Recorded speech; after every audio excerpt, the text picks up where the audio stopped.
Hola de nuevo, chicos. Mirad, quiero hablaros de la teoría endosimbiótica propuesta por la científica Lynn Margulis en 1967. Esta idea ha sido importantísima para la comprensión del origen de la vida en la etapa primitiva, en la primera etapa de formación de nuestro planeta. ¿Por qué? Porque ya conocemos la teoría del caldo primitivo, que explica cómo surgieron las primeras moléculas orgánicas. Conocemos la idea de los coacervados de Oparin, según la cual se formarían microesferas que agregaban en su interior a determinadas moléculas que habrían constituido, digamos, el esbozo de lo que fueron las primeras células vivas. Pero esas células debieron ser sumamente sencillas, es decir, las primeras células no tenían la complejidad de lo que puede ser hoy en día una célula humana, sino que eran células más bien similares a bacterias, es decir, organismos procariotas con muy pocos elementos. Lynn Margulis explica cómo pudo darse el salto desde esas células primitivas y extremadamente sencillas hasta células eucariotas que sabemos que incorporan cantidad de orgánulos, cada uno con una función especializada.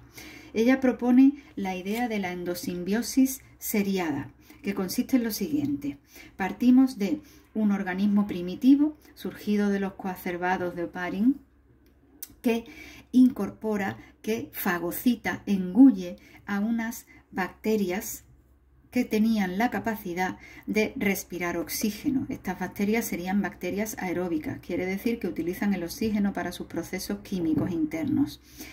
Al engullir a estas bacterias, esta célula en un principio lo que tenía que haber hecho era destruirlas para nutrirse de ellas, pero de alguna manera esas bacterias permanecieron en el interior de este citoplasma primitivo y se incorporaron como un elemento más a esta célula, de tal forma que terminaron adaptándose perfectamente. Eso significa endosimbiosis, es decir, simbiosis en el interior de otro ser vivo. Y con el tiempo, evidentemente, estamos hablando de unidades evolutivas. Al cabo de millones de años, estas bacterias habrían dado lugar a los orgánulos que hoy en día conocemos como mitocondrias, que precisamente tienen esa función, utilizar el oxígeno para realizar el proceso de respiración celular. En otras etapas posteriores, por eso se llama endosimbiosis seriada, habría habido otros episodios similares, es decir, episodios de simbiosis con otros organismos que habrían aportado algo más a esa célula que estaba evolucionando.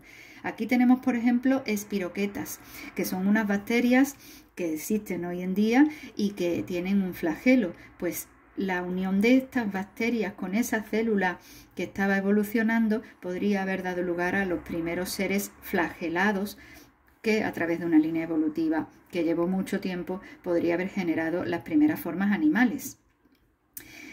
Una nueva etapa, una nueva serie de episodios de simbiosis habría llevado a otras bacterias, en este caso con capacidad fotosintética, a ser engullidas de nuevo por esta célula e incorporadas por simbiosis, llegando a convertirse en cloroplastos.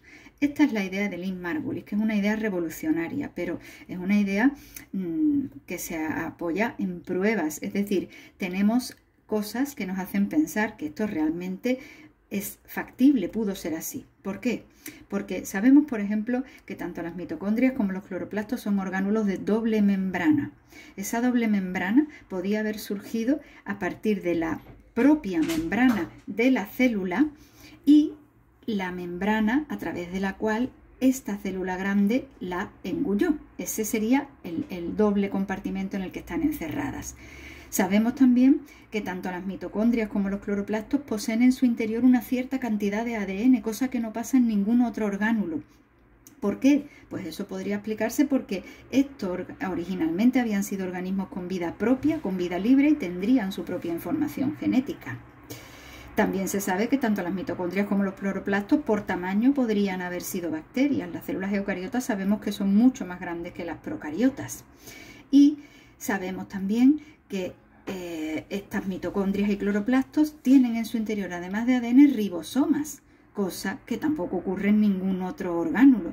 Esos ribosomas pudieron haber sido los propios de ese organismo similar al procariota. De hecho, existen dos tipos de ribosomas, los propios de los eucariotas y los propios de los procariotas. Curiosamente, los que hay en el interior de los cloroplastos y de las mitocondrias son iguales que los que tienen los seres procariotas, que se supone que estuvieron en la base del origen. De esa manera damos el salto evolutivo de célula procariota a eucariota y a partir de ahí, caminando a lo largo de millones de años, se ha podido llegar a generar toda la variedad de seres vivos que conocemos hoy en día.